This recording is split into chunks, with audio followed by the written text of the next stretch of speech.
전용할 수 있었는데 이 사실상 농로가 산업단지에 들어감으로써 통로가 없어진 거죠. 그래서 이제 이런 경우에는 수용당하는 입장에서 두 가지. 안녕하세요. DDR 부동산 연구원의 서영창입니다. 이번 사례는 산업단지가 만들어지면서 현황 농로가 없어져서 인근의 많은 농지들이 사실상 맹지가 된 사례입니다. 구독, 좋아요, 알림 설정 해주시고 지금부터 이런 경우를 우리가 풀어가는 방법을 하나씩 설명드리도록 하겠습니다. 산업단지가 만들어지지 않았다면 기존에 50년 동안 사용해왔던 사실상 도로였던 현황 농로가 없어지지 않았을 것입니다. 그런데 그 현황 농로 일부가 산업단지 내로 편입이 되다 보니까 산업단지 경계에 있는 많은 농지들이 맹지가 될 수 있거든요. 자, 그렇다면 산업입지 및 개발에 관한 법률, 약칭 산업입지법에 따른 산업단지가 어떻게 만들어지고 그걸 만들어질 때 이 기존의 농로들은 어떻게 해야 되는지, 그 허가권자나 사업 시행자가 어떻게 해야 되는지를 알게 되면 우리가 지자체를 상대로 또는 사업 시행자를 상대로 진입로를 만들어 달라고 할 권리가 있다는 걸 알 수 있게 되겠죠. 우선 이곳은 경기도에 있는 곳인데 자연 녹지입니다. 그리고 공장 설립 승인 지역이 곳인데요. 우선 이제 토지 이음 사이트에 들어가서 토지 이용 계획을 떼보면 금방처럼 이런 국토계획법에 의한 행위 제한과 용도 지역에 따른 행위 제한과 또 산업단지가 만들어짐으로써 발생되는 어떤 진입로 문제, 맹지 문제가 부딪히게 되는데 산업입지법 2조에 보면 이제 산업단지에 대한 정의가 있습니다. 여기는 일반 산업단지이거든요. 그럼 일반 산업단지는 7조에 따라서 지정된 산업단지를 말한다 라고 되어 있는데 7조를 보면 7조는 일반 산업단지는 시도지사 또는 대도시 시장이 지정한다. 그러니까 원칙적으로 도지사가 지정을 하는 것이죠. 경기도라면. 다만 대통령령으로 정하는 면적 미만의 산업단지는 시장 군수가 지정할 수 있다 이렇게 돼 있어요. 그래서 이 대통령령을 보면 30만 제곱미터 미만일 경우, 그러니까 이 일반 산업단지 면적이 얼마인가를 알아야 되겠죠. 그러니까 그런 경우에는 30만 제곱미터 미만, 약 9만 평 미만의 산업단지인 경우에는 시장군수 구청장이 지정할 수 있다 그랬단 말이죠.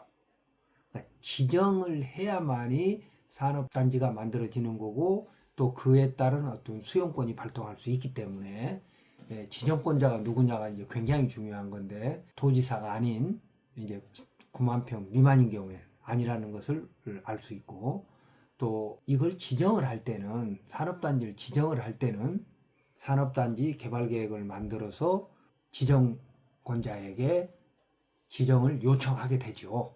그때 이제 중요한 것은 국가산업단지의 경우에는 9가지 이 내용을 개발 계획에 넣어야 하는데 우리가 이제 여기서 봐야 될 것은 토지 이용 계획과 주요 기반 시설 계획과 그리고 8호에 있는 수용 사용할 토지의 세부 목록, 그러니까 산업단지의 현황 도로가 포함됐느냐 안 됐느냐, 됐다면 어느 정도 됐느냐에 대해서 이런 세부 목록을 우리는 정보공개 요청을 통해서 또는 정보 열람을 할 수 있는 이해관계인이니까 그걸 통해서 내가 지금 걱정하고 있는 진입로가 어떤 상태인가를 확인해 볼 필요가 있고, 그 다음에 이제 이런 산업단지를 만들 때는 일반 산업단지를 만들 때는 수용권이 있기 때문에 주민 의견을 청취해야 되는 건 필수 절차입니다. 그러니까 산업단지 지정권자는 앞서 설명드린 대로 시도지사가 일반 산업단지는 지정권자이나 30만 제곱미터 미만인 경우에는 시장군수도 지정권자가 될 수 있죠.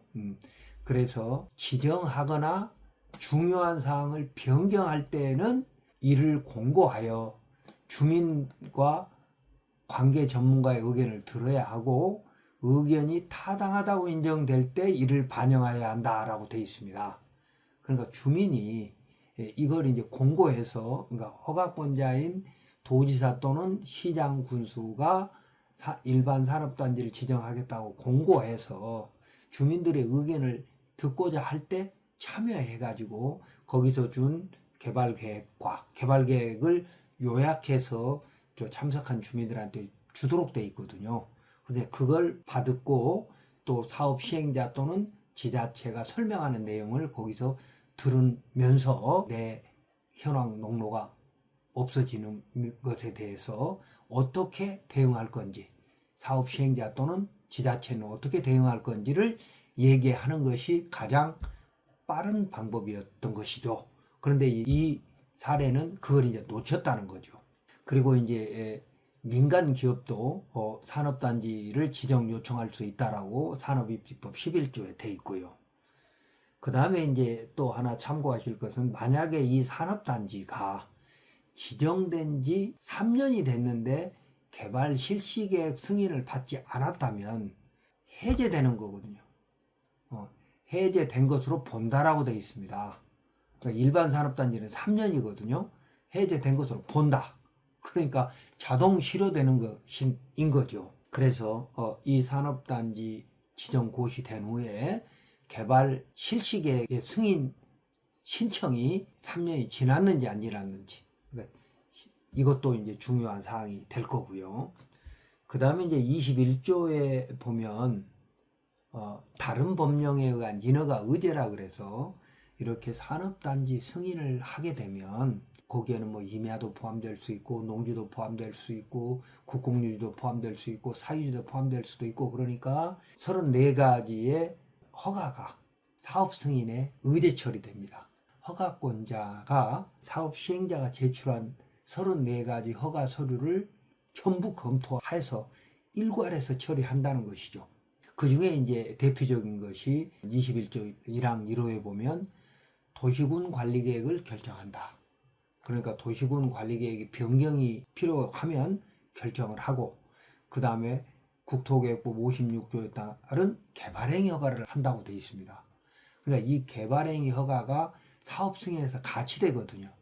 그래서 원칙은 이 개발행위 허가를 할 때 산업단지 외곽에 있는, 산업단지가 만들어지면서 외곽에 있는 기존의 통로들이 어떻게 될 것인지, 즉 없어진다면 대체도로를 확보하는 조건으로 개발행위 허가를 해줘야 된다는 겁니다.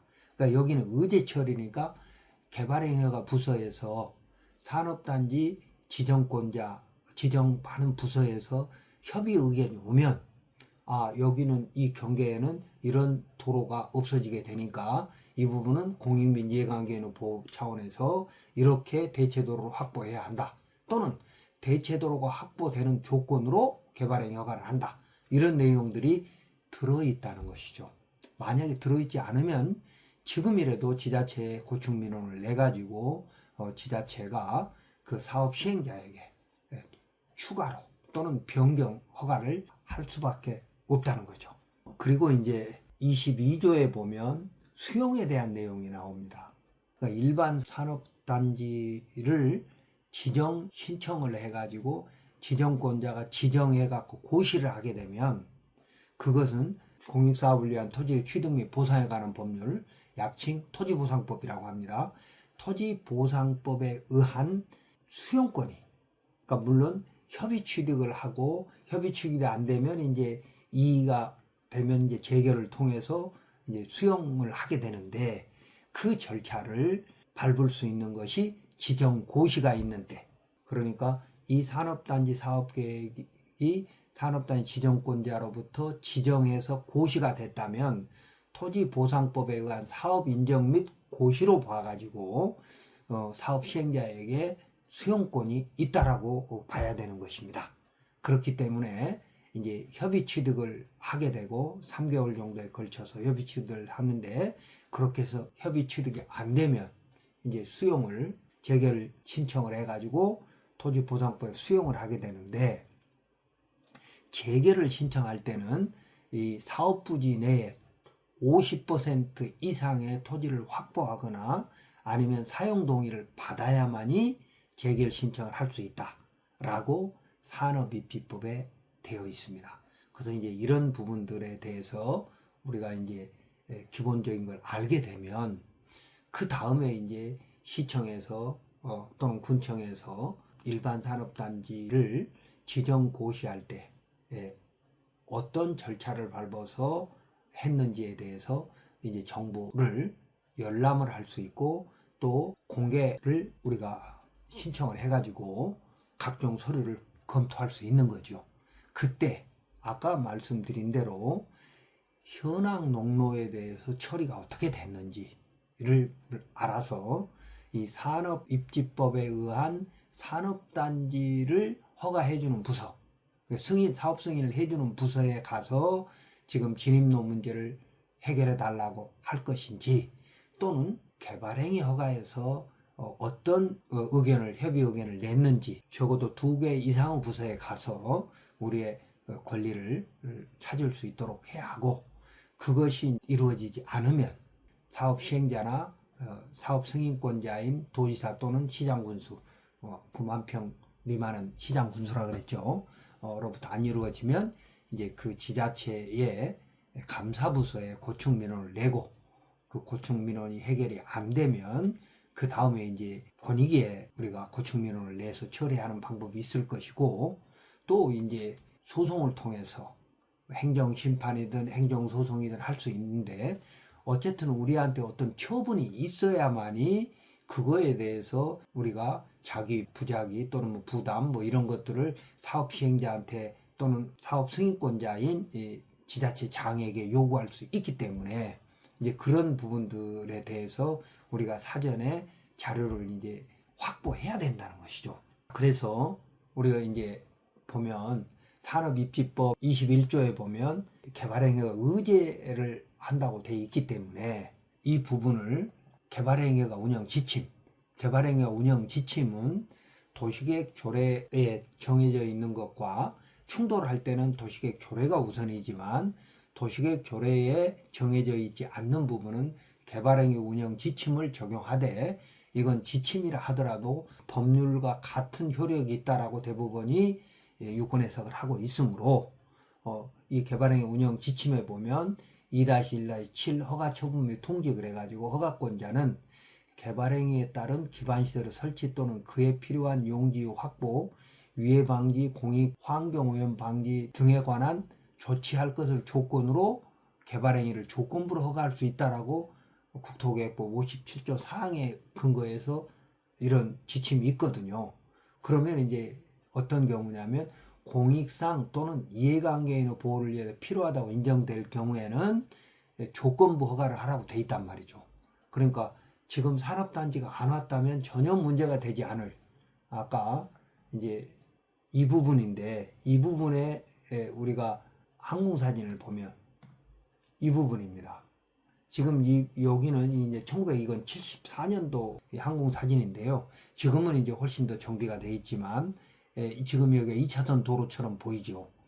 그래서 2차선 도로 너비는 한 차선이 통상 한 3.5에서 4m 정도 되는데 이 너비보다 이 현황도로가 훨씬 넓게 보이지 않습니까? 그래서 이 현황도로가 산업단지가 만들어짐으로써 없어졌다는 겁니다.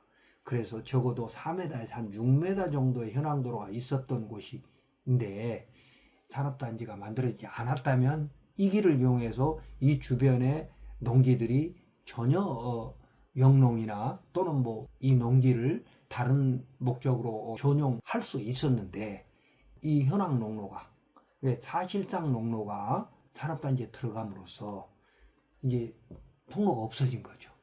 그래서 이제 이런 경우에는 2가지인 것이죠. 말씀드린 대로 사업 시행자를 상대로 해결을 해달라고 요청을 하든지, 아니면 지자체를 상대로 이제 민원을 내야 되는데, 통상 이런 경우에는 우리가 지자체 민원을 내게 되면 지자체는 사업 시행자에게 이걸 해결하라고 하게 됩니다. 그래서 만약에 그런 절차를 지자체가, 그러니까 산업단지 승인권자인 지자체장이 지정 주권자인 지자체장이 소극적이면, 이제 도지사나 또 이제 시장 군수가 되니까 소극적이면 우리는 이제 이런 절차나 법령을 알아가지고 이제 고충민원을 내야 된다는 건데, 토지보상법에 보면 73조에 이런 규정이 있습니다. 사업 시행자는 동일한 소유자에게 속하는 일단의 토지의 일부가 취득되거나 사용됨으로써 인해서 잔여지의 가격이 감소하거나 그 밖의 손실이 있을 때, 또는 잔여지의 통로, 도랑, 담장의 신설이나 그 밖의 봉사가 필요할 때는 도교통부령이 정하는 바에 따라 보상해야 한다라고 되어 있습니다. 그러니까 잔여지의 통로가, 그러니까 아까 산업단지 경계로 수용을 했는데 그 경계선에 있었던 현황 도로들 또는 현황 농로들이, 뭐 마을안길 및 농로를 포함해서 말입니다. 그런 것들이 사실상 그 수용이 돼가지고 그런 통로가 없어졌을 때는 토지보상법에 근거해서, 또 헌법 23조 3항에 의한 정당한 보상, 그리고 토지보상법에 의한 보상, 그리고 개발행위 허가를 할 때 공익민 이해관계인의 보호를 해야 되는 지자체 개발행위 팀의 의무, 이런 것들을 가지고 우리는 지자체에게 고충민원을 내야 하는 것이죠. 그렇게 되면 이제 지자체가 사업 시행자한테 하게 되는데, 만약에 이 산업단지가 잘 진행되면 다행인데 진행되지 않고 표류하면, 아까 일반 산업단지는 3년 내에 개발 사업계획을 신청하지 않으면, 승인 신청하지 않으면 자동 실효가 된다 그랬지 않습니까? 이제 그런 것도 있고. 자, 그래서 또 이제 만약에 그렇게 해서 해결되지 않을 사안도 있을 수 있잖아요. 유사하지만.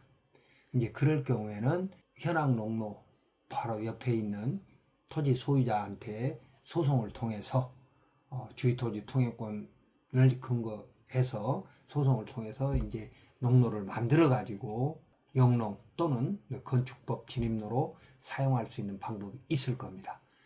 우선은 중요한 건 사업 시행자나 지자한테 얘기를 하려면 국토정보 플랫폼에 의해서 이 현황 농로가 언제부터 어떻게 생겼는지 개설 경위를 알아야 되고, 그 다음에 이제 개발행위가 기준도 알아야 되며, 그리고 그 소유자의 배타적 사용권의 제한, 그리고 주민들의 통행권, 그리고 허가권자가 이건 계량적 판단을 하도록 되어 있으니까 공식적 의견, 공익과 사익을 비교 교량해야 될 책임 있는 지자체는 어떤 생각을 갖고 있는지를 알아서 그걸 가지고 이제 고충민원을 하든지 아니면 뭐 통행권 소송을 하든지 이렇게 해야 할 것입니다.